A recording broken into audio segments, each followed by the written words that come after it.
مفتی عبدالرحمن عابد، Islamic scholar. نحمدہ و نصلی علی رسولہ الکریم۔ مسلمان کے لیے کلمہ پڑھنے کے بعد سب سے بڑا اور سب سے اہم فریضہ 5 وقت کی نماز ہے، اور نماز یہ اہم عبادت ہے اسلام کی، اور کوئی بھی عبادت اس وقت تک اللہ رب العالمین کے ہاں قبول نہیں ہوتی۔ کسی بھی عبادت کو مالک الملک پذیرائی ہی نہیں دیتا جب تک وہ اللہ رب العالمین کے نازل کردہ اور نبی مکرم صلی اللہ علیہ وسلم کے بیان کردہ طریقے کے مطابق نہ ہو۔ تو ہمیں اپنے تمام اعمال، تمام عبادات پوری کوشش کرنی چاہیے کہ ہم سیکھیں کہ محمد الرسول اللہ صلی اللہ علیہ وسلم نے وہ کیسے کیا ہے، کیسے کرنے کا حکم دیا ہے، اور صحابہ رضوان اللہ علیہم اجمعین نے کیسے نقل کیا ہے، کیسے کرتے تھے۔ تو رسول مکرم صلی اللہ علیہ وسلم خود بھی اہتمام کرتے تھے۔ آپ نے ایک مرتبہ ممبر پر کھڑے ہو کر نماز پڑھ کے دکھائی تاکہ سارے لوگ پیچھے تک دیکھ لیں اور اللہ کے نبی کی نماز سیکھ لیں۔ پیارے پیغمبر نے ممبر پر نماز کھڑے ہو کر پڑھ کر دکھائی اور کہا، میں نے اس لیے کیا ہے لِتَأْتَمُّوا بِی، تاکہ تم میری نماز کو سیکھ لو، وَلِتَعَلَّمُوا صَلَاتِی، تاکہ تم میری نماز کو سیکھ لو۔ تو اور یہ حکم بھی دیا کرتے تھے محمد الرسول اللہ صلی اللہ علیہ وسلم، صلوا کما رأیتمونی اصلی، اس طرح نماز پڑھو جس طرح مجھے محمد الرسول اللہ صلی اللہ علیہ وسلم کو تم نماز پڑھتے ہوئے دیکھتے ہو۔ تو میں انشاءاللہ الرحمن کوشش کروں گا نہایت اختصار کے ساتھ پیارے پیغمبر کی صحیح ثابت شدہ نماز تکبیر تحریمہ سے لے کر سلام تک پڑھنے کی انشاءاللہ پوری کوشش کروں گا۔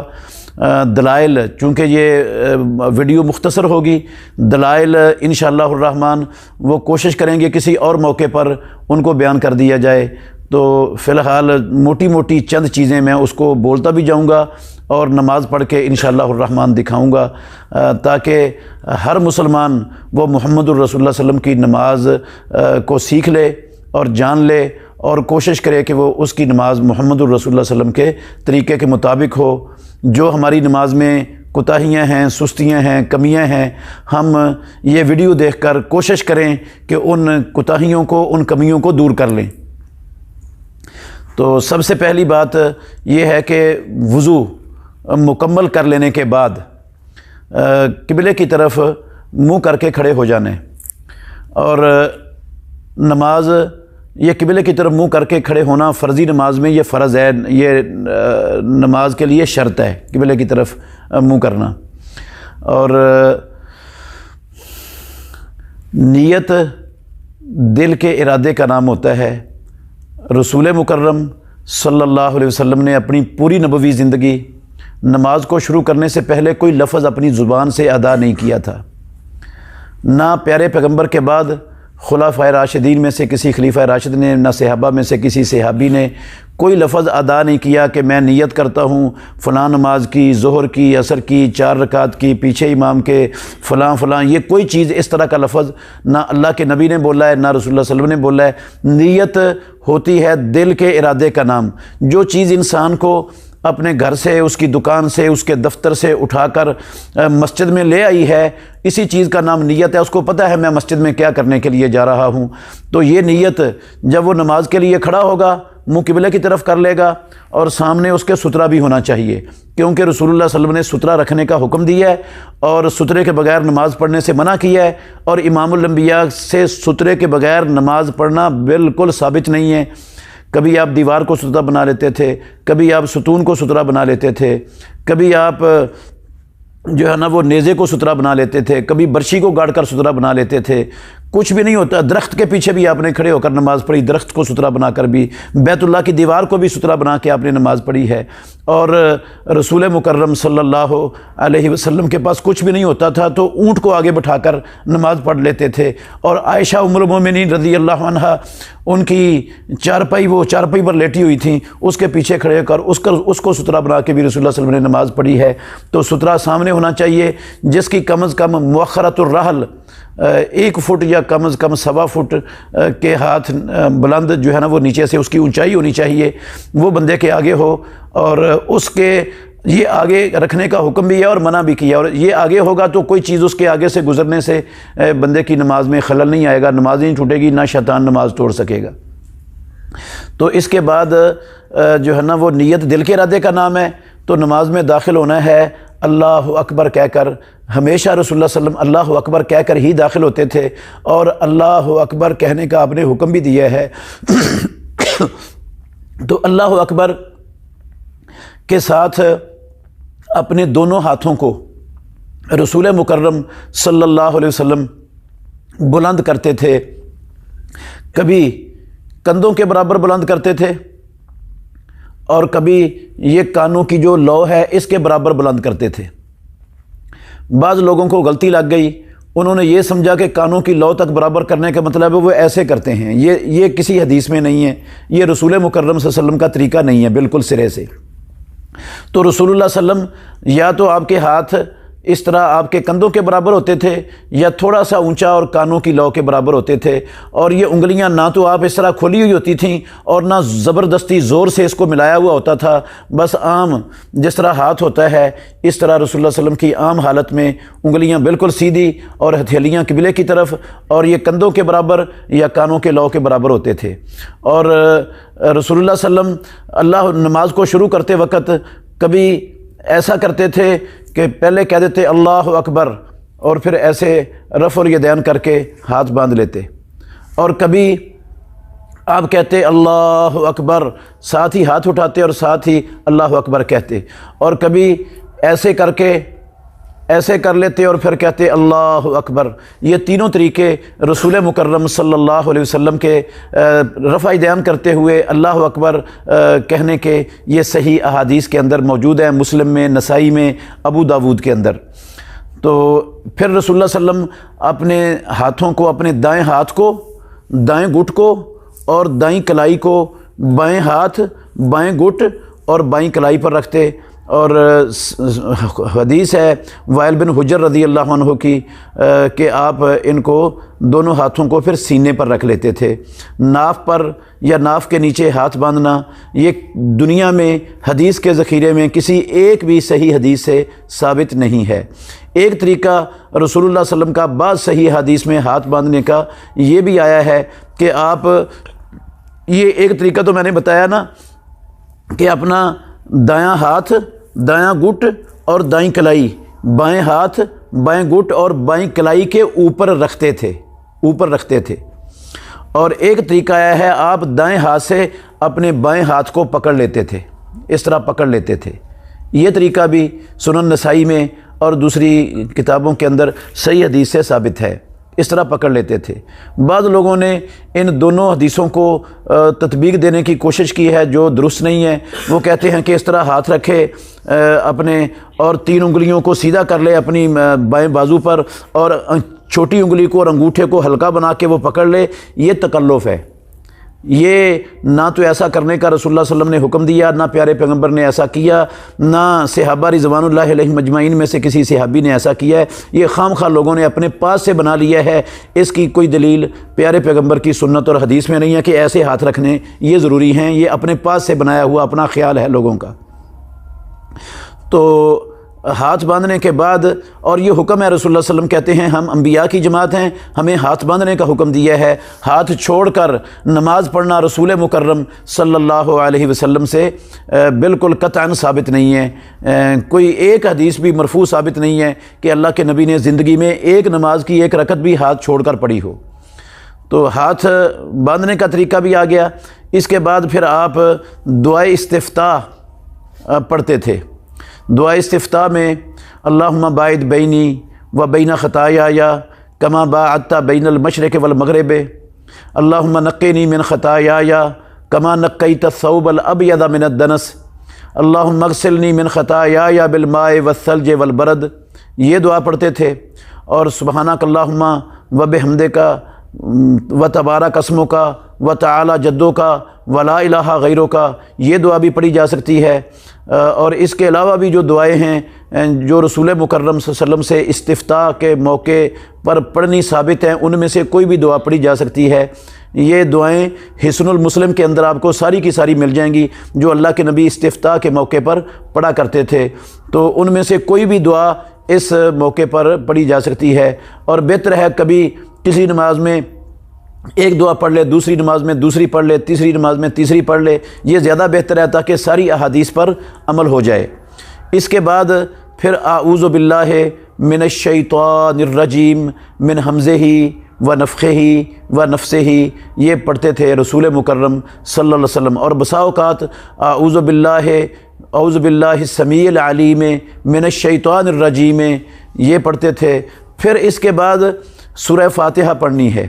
اور سورہ فاتحہ کی پہلی آیت بسم اللہ الرحمن الرحیم ہے، اور اللہ کے نبی ایک ایک آیت کر کے پڑھتے تھے۔ اور جب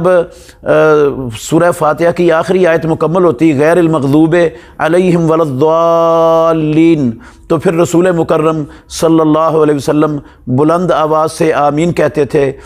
سنن ابو داود میں اور الادب المفرد میں امام بخاری رحمۃ اللہ علیہ صحیح سند کے ساتھ حدیث لائے ہیں کہ آپ آواز کو لمبا بھی کرتے تھے اور بلند بھی کرتے تھے، صحابہ بھی پیچھے بلند آواز سے آمین کہتے تھے، حتیٰ کہ رسول مکرم صلی اللہ علیہ وسلم کی مسجد گونج جاتی تھی۔ اور پیارے پیغمبر کہتے ہیں کہ یہودیوں کو تمہاری آمین کہنے پر اور تمہارے سلام پر سب سے زیادہ حسد ہے، اتنا حسد ان کو کسی چیز پر نہیں ہے جتنا تمہارے آمین پر اور سلام کہنے پر وہ حسد کرتے ہیں۔ تو اس کے بعد قرآن مجید کی کوئی صورت پڑھنی ہے، جون سی آپ مناسب سمجھتے ہیں وہ آپ پڑھ سکتے ہیں۔ رسول اللہ صلی اللہ علیہ وسلم زیادہ تر مفصل چھوٹی آیتوں والی صورتیں پڑھتے تھے، فجر کی نماز میں طوال مفصل، اور ظہر کی نماز میں اور عشاء کی نماز میں جو ہے نا وہ اوساط مفصل، اور باقی نمازوں میں کہ سارے مفصل، اس طرح وہ جو ہے نا وہ پڑھتے تھے رسول مکرم صلی اللہ علیہ وسلم۔ اس کے بعد آپ نے پھر جس طرح نماز شروع کرتے وقت ہاتھ اٹھائے تھے اپنے کندھوں کے برابر، کانوں کے لو کے برابر، ایسے ہی اللہ اکبر کہتے ہوئے اپنے ہاتھوں کو نہ وہ انگلیوں کو زبردستی زور سے ملانا ہے، نہ ان کو کھولنا ہے، بس عام سادہ حالت میں جس طرح فطری حالت ہے ہاتھ کی، اس طرح انگلیاں سیدھی ہوں اور ہتھیلیاں قبلے کی طرف ہوں، اپنے کندھوں کے برابر یا اپنی کانوں کی لو کے برابر ان ہاتھوں کو اٹھانا ہے، اور اللہ اکبر کہہ کر پھر رکوع کے لیے جھک جانا ہے۔ اور رکوع جاتے ہوئے خیال رکھنا ہے رکوع میں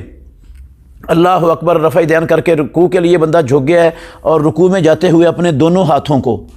انگلیاں بند نہیں کرنی، اس طرح نہیں رکھنا ہاتھ، انگلیاں کھول کے رکھنی ہیں۔ اس طرح رسول اللہ صلی اللہ علیہ وسلم ہاتھ رکھتے تھے اپنے گھٹنوں پر کہ آپ نے مضبوطی سے اپنے گھٹنوں کو پکڑا ہوا ہے، اس طرح مضبوطی سے گھٹنوں کو پکڑنا ہے، اور اپنے جو ہے نا وہ بازوؤں کو بالکل یہ سیدھا رکھنا ہے، اس کے اندر ایسے خم نہیں ڈالنا، بازوؤں کو بالکل سیدھا رکھنا ہے، ہاتھوں کو مضبوطی سے دونوں گھٹنوں پر رکھنا ہے، دونوں ہاتھوں کی انگلیوں کو کھلا چھوڑنا ہے، اور اپنی کمر کو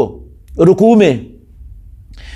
بالکل برابر کرنا ہے، نہ ایسے رکوع کرنا ہے، بعض لوگ ایسے رکوع کرتے ہیں اور بعض لوگ زیادہ اس طرح سر جھکا دیتے ہیں، نیچے چلے جاتے ہیں، یہ بھی طریقہ غلط ہے۔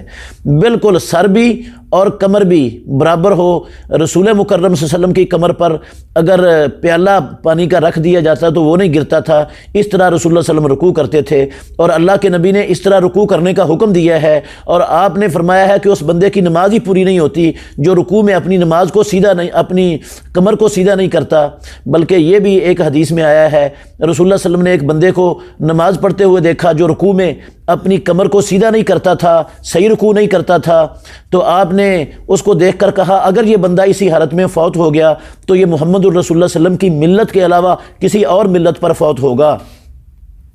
تو یہ رکوع کرنے کی کیفیت ہے، نہ سر کو جھکانا ہے، نہ سر کو کمر سے اونچا کرنا ہے، نہ آگے سے ایسا کرنا ہے اور نہ ہی ایسے کرنا ہے، بالکل کمر اور سر جو ہے نا یہ برابر ہونے چاہیے، ہاتھ مضبوطی سے گھٹنوں پر ہونے چاہیے، ہاتھوں کی انگلیاں کھلی ہوئی ہونی چاہیے، اور بازو بالکل ہاتھوں کے ساتھ کسے ہوئے ہونے چاہیے، اور پھر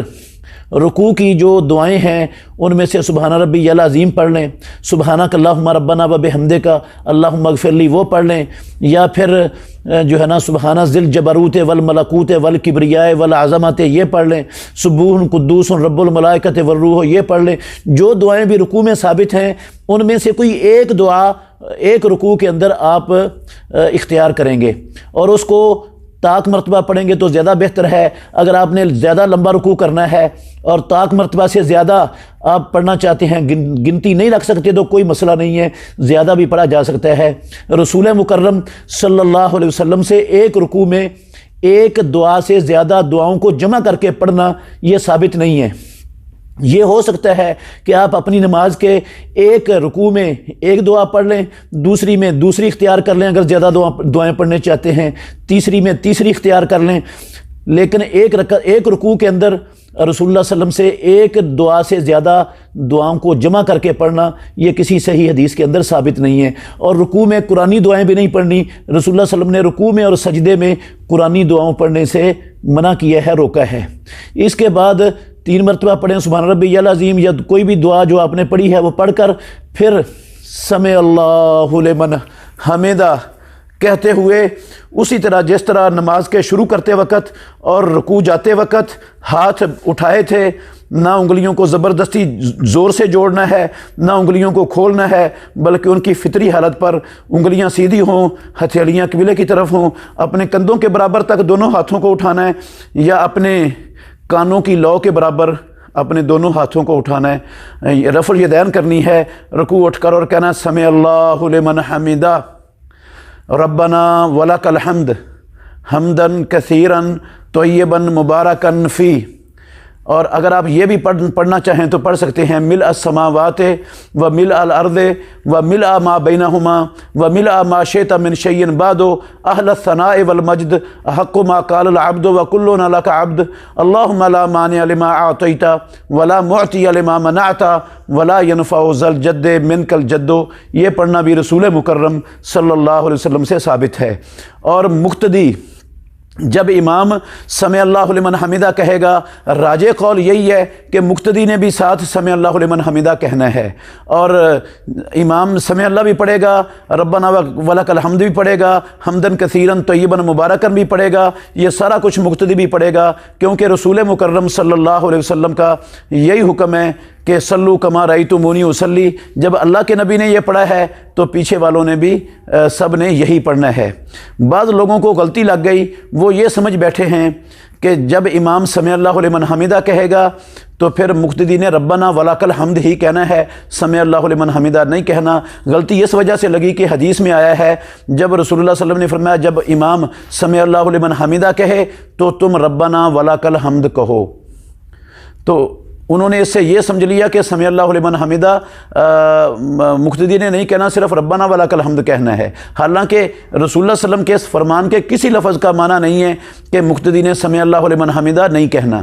جس طرح یہ نہیں ہے نا کہ سمع اللہ لمن حمدہ نہیں کہنا، اس طرح وہاں یہ بھی نہیں ہے کہ امام ربنا ولک الحمد نہیں کہہ سکتا، کیونکہ اس حدیث میں تو لفظ اتنے ہی آئے ہیں کہ امام سمع اللہ لمن حمدہ کہے، تو کیا اس کا مطلب ہو سکتا ہے کہ امام نے ربنا ولک الحمد نہیں کہنا اور حمدن کثیرن نہیں کہنا؟ جس طرح اس کا مطلب یہ نہیں ہے، اس طرح جو ہے نا ماموم ربنا ولک الحمد کہے اس کا مطلب یہ نہیں کہ وہ سمع اللہ نہ کہے، سمع اللہ بھی کہے گا، ربنا ولک الحمد بھی کہے گا، بعد والی دعا بھی پڑھے گا۔ اس کے بعد اللہ اکبر کہتے ہوئے سجدے کے لیے جھکنا ہے، اور سجدے میں جاتے ہوئے سب سے پہلے زمین پر اپنے ہاتھوں کو لگانا ہے، اس طرح۔ یہ رسول اللہ صلی اللہ علیہ وسلم نے فرمایا کہ اذا سجد احدکم فلیضع یدیہ قبل رکبتیہ، جب تم میں سے کوئی بندہ سجدہ کرے تو وہ اپنے ہاتھوں کو اپنے گھٹنوں سے پہلے رکھے، اور یہ حدیث کے لفظ ہیں فلا یبرک کما یبرک البعیر ولیضع یدیہ قبل رکبتیہ، تم میں سے کوئی بندہ اس طرح نہ بیٹھے جس طرح اونٹ بیٹھتا ہے، وہ اپنے ہاتھوں کو اپنے گھٹنوں سے پہلے رکھے۔ تو یہ ہاتھوں کو گھٹنوں سے پہلے رکھنا ہے دونوں کو، اور پھر اپنے گھٹنے دونوں زمین پر لگا دینے ہیں، اور گھٹنے دونوں زمین پر لگانے کے بعد اپنے سر کو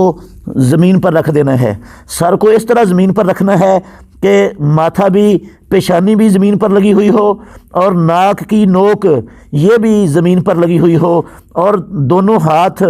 یہ انگلیاں ان کی ملی ہوئی ہوں، دونوں ہاتھوں کی انگلیاں آپس میں ملی ہوئی ہوں اور بالکل سیدھی قبلے کی طرف ہوں.